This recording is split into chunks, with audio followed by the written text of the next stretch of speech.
un match difficile et face à une équipe de la Norvège qui nous a posé des problèmes, qui a été très, très efficace.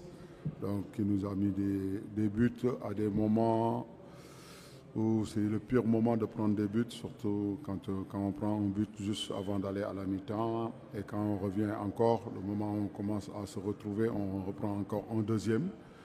Ça n'a pas été facile. Maintenant, il faut les féliciter. Et moi, j'encourage mes joueurs. On sait que ce n'est pas facile parce qu'on voulait un résultat positif. Malheureusement, ça l'a pas été. Maintenant, il nous reste un match. Il faut se focaliser sur ce dernier match et aller le jouer à fond pour prendre les 3 points et espérer. Thank you. Now, for the questions, can you give it there? Yeah. Bonsoir coach, c'est Aruna Dem du journal L'Info. On s'attendait à voir Pape Thiaw démarrer une équipe remaniée après le coup physique connu par votre équipe contre la France. Et à l'arrivée, c'est le même 11 de départ.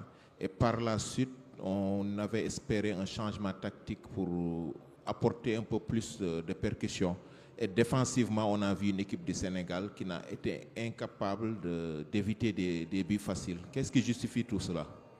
Oui, bonjour Aruna. Ouais, c'est sûr qu'après une défaite, il y a tous ces genres de questions qui vont se poser. Mais je pense que oui, c'est vrai, contre la France, à la fin, on a eu des problèmes physiques. Mais après, on a bien récupéré et bien travaillé dans la semaine. Voilà. Après, il y a eu des choix qui ont été faits pour encore remettre la même équipe.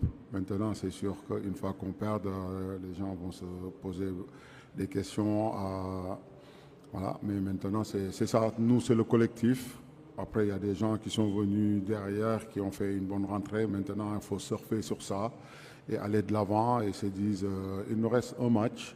Voilà, et ce match, il faut le jouer à fond et garder nos chances pour se qualifier. Okay, thanks. Other, yeah, front. You were up against one of the best.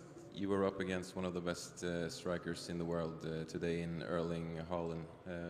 How do you see his performance today? And did anything surprise you about the Norwegian team?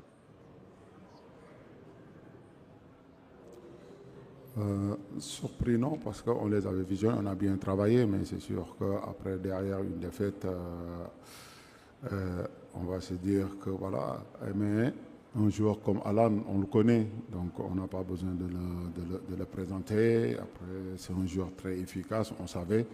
Donc voilà, nous, on faisait un plan anti-Norvège, pas anti-Alan, mais malheureusement, il marque 2 buts, faut le féliciter.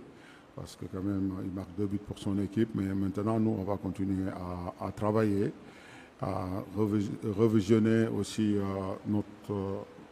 ce match et aussi pour tirer les enseignements derrière, pour ne pas commettre aussi les mêmes erreurs et aller de l'avant. Yeah, third row.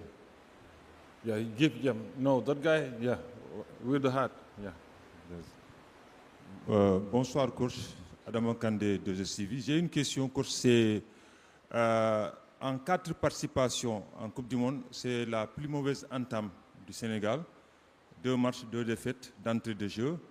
Est-ce qu'aujourd'hui, avant même de jouer votre 3e match, où vous n'avez plus votre destin entre vos mains, est-ce qu'on peut parler, est-ce que Pape Thiaw peut accepter que c'est un échec?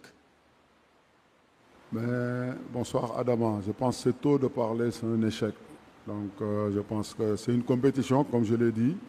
Le but, c'est d'essayer de se qualifier. Maintenant, on n'est pas mort. C'est sûr, c'est difficile, la position dont on est. Et c'est la première fois, c'est vrai, que le Sénégal débute en Coupe du Monde en faisant 2 défaites d'affilée. Mais après, on a nos chances. Le plus important aujourd'hui, maintenant, c'est pour jouer le dernier match, essayer d'aller chercher la victoire. Et pourquoi pas mettre aussi encore des buts pour couvrir notre goal average et espérer pour se qualifier. Après, une fois qu'on se qualifie, je pense que c'est un autre tournant. Thank you. Third row, right there.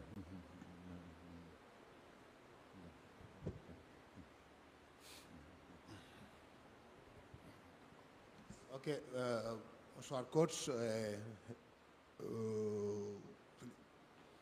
tout cas, pour la suite, comme vous dites, vous n'êtes pas encore mort. Abdoulaye Thiam, pour me présenter, journaliste à Sud Quotidien. Effectivement, le Sénégal n'est pas encore mort. Il a un 3e match à jouer à Toronto. Mais moi, j'avais une question. Qu'est-ce qui différencie cette sélection sénégalaise qui a fait une prestation XXL lors de la Coupe d'Afrique passée et celle-ci qui prend 6 buts en 2 matchs?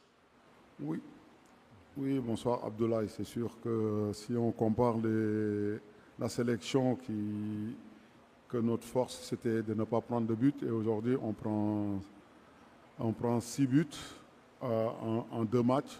C'est sûr, ça veut dire qu'il faut être vraiment efficace dans la surface, dans notre surface et ne pas donner d'opportunités. Et aussi, on est dans une très grande compétition qui est la Coupe du Monde, la crème des compétitions, qu'il n'y a que des grands attaquants.